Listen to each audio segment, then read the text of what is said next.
Okay, time ready. Okay. All right, so how many of you guys are excited to graduate? Show of hands. Yeah, definitely. Okay, so this is an exciting time in life. You guys are going to graduate soon, and then you'll head off to college. Great things are going on.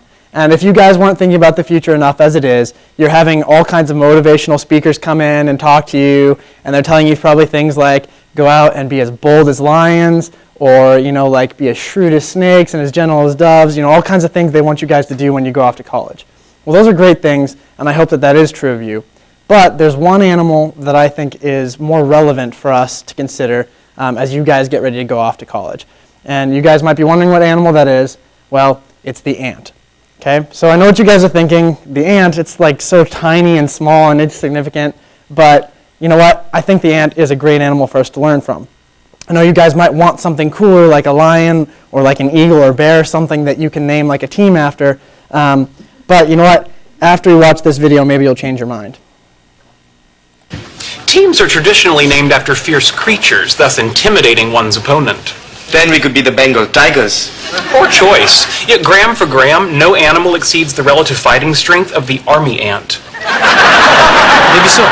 But you can't incinerate a Bengal tiger with a magnifying glass. Okay, so maybe that video actually didn't help you want to think of the ant. But unlike Sheldon there, I'm not really interested in the ant because of its strength or even its flammability, although that is cool. What we want to look at the ant for is because the ant is seriously wise.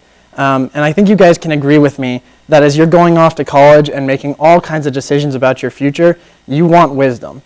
So if you guys will turn with me to Proverbs 6, we'll look at the ant. Proverbs 6, 6 through 11.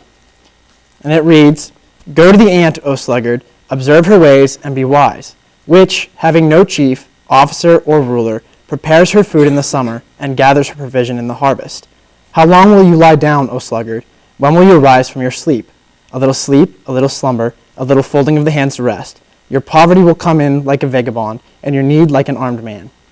So, we look here and we see that the ant has wisdom to offer us, especially regarding diligence.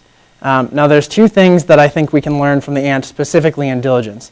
The first is that the ant is a self-motivator, and the second is that the ant prepares for the future. So going back to my first point, the ant is a self-motivator. The text says that even though she doesn't have a chief, an officer, or a ruler, she prepares her food in advance. So she knows what she needs to do, and she does it without having anybody need to tell her. Okay? And that's a good thing. That's pretty rare for our society. Just like that, just like the ant, you guys need to be able to be self-motivators in college. You're going to have professors and even bosses who will tell you what to do, but realistically, they can't make you do those things. They especially can't make you do those things well. So if we turn to Proverbs 13, I'm going to have one of you guys read this here for me. Jamie, if you could read just verse 4 there. The soul of the sluggard craves and gets nothing, but the soul of the diligent is made fat. Okay, thank you. So we see here another two things that I think help us understand what we need to know about being self-motivated. You'll notice first that it says that the sluggard craves but gets nothing. So the first point there is that the sluggard isn't necessarily somebody who doesn't want good things. The sluggard is simply somebody who wants good things but is unwilling to work for them. Okay, so we need to see that self-motivation and desire are two different things. It's one thing to want something, and it's another thing to actually have the motivation to go for it. The second thing we see there is that it says that the soul of the diligent man is made fat. Well, when I look at that, it made me think at first because I thought, isn't diligence only for physical labor or like maybe even schoolwork? But we see here that the soul, the spiritual well-being of the person is called into question too. So in our lives, in our walks with the Lord, we need to be diligent in having a healthy spiritual life. So don't be like the sluggard, guys, because I know that you all want a good relationship with the Lord. But it's not enough to just want that relationship. You have to work hard for it. Okay? So that helps us to understand to be self-motivation better. The second point is that the ant prepares in advance. She prepares for the future. Now, the motivation that she has is towards that end. It's all towards the future. She prepares during the summer and gathers during the harvest. The important thing about this is that the ant understands the seasons of life. She prepares and works during one season so that she can benefit from the next season. In the same way, you guys need to understand the seasons of your life. You're about to go into a season of preparation in college.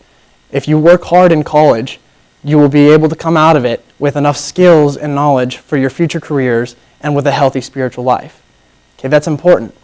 But a word of warning, Proverbs 18:9 says that he also who works with a slack hand is brother to him who destroys. So it's not enough to just work and accomplish something to get good grades, or even to work well enough to be seen as a spiritual person. That's not enough. If that's all you do, it's with a slack hand and you're destroying yourself in the future. Okay? So imagine the ant again. If the ant is supposed to be storing up things for later, imagine that she takes this leaf, puts it on her back, and she's walking around, and she sees that maybe somebody observing her sees that she's carried it, and then when he's not looking, she drops it back down. Or what if she picks up the smallest leaf possible so that, yeah, she's working, she's got this little leaf and she's doing her job, and it's enough to say, yeah, you were obviously working. Well, in the same way, as that won't be enough for the ant to have a provision for the future, if you guys in your schoolwork just go into it enough to get good grades, and maybe you're carrying your knowledge around, you're carrying it around, and then you get to the test and you just dump it, that's not going to help you later in life. You won't have that storehouse of knowledge. Also, for your spiritual life, if you are kind of seeing things in your life and you're like, okay, this little problem of impatience, like I was patient with somebody today, I did my one deed there, and I prayed for somebody, so I did one deed there. That's not going to be enough to have your soul be spiritually fat. You need to tackle things in school so that you know them later, not just for the test. You also need to look at your spiritual life and go after things that are big issues, making it a habit of your life rather than just something you do every once in a while. So we've seen that the ant can teach us diligence in self-motivation as well as preparation for the future. And the final thing I want to talk to you guys about is if we look at the sluggard here, we see that his downfall is wasting time. It says that the sluggard just wants rest. And while this is not a bad thing necessarily, the sluggard doesn't understand when it's time to rest and when it's time to work. He rests too much. And the idea here is that small things that are good, when they add up, they take time away from us and we don't get anything accomplished. For us, that might be something like Facebook. How many times have you guys gotten on the computer and you're doing something on Facebook or YouTube and you're sitting there and it only takes a moment and then you look up and 3 hours have gone by? I mean, that's a waste of time. I'm not saying Facebook is bad, but we need to be careful in how much we spend on little insignificant things in our life. One of the commentaries that I read on this had a really good quote. It said that a lot of nothing sometimes adds up to be a lot of something, meaning that those short little windows of your life where you're not using your time well, they add up over time, and suddenly hours or even days are wasted. You didn't get anything done. So don't be like the sluggard, guys. Make sure that you are self-motivated, not just wanting good things, but going after them. And then make sure that you prepare for your future so that you can draw from the knowledge that you've built up and from the spiritual habits that you have poured into your life. Okay? So remember that. Now, I have an exercise for us this next week to help us remember that and to build it into our lives.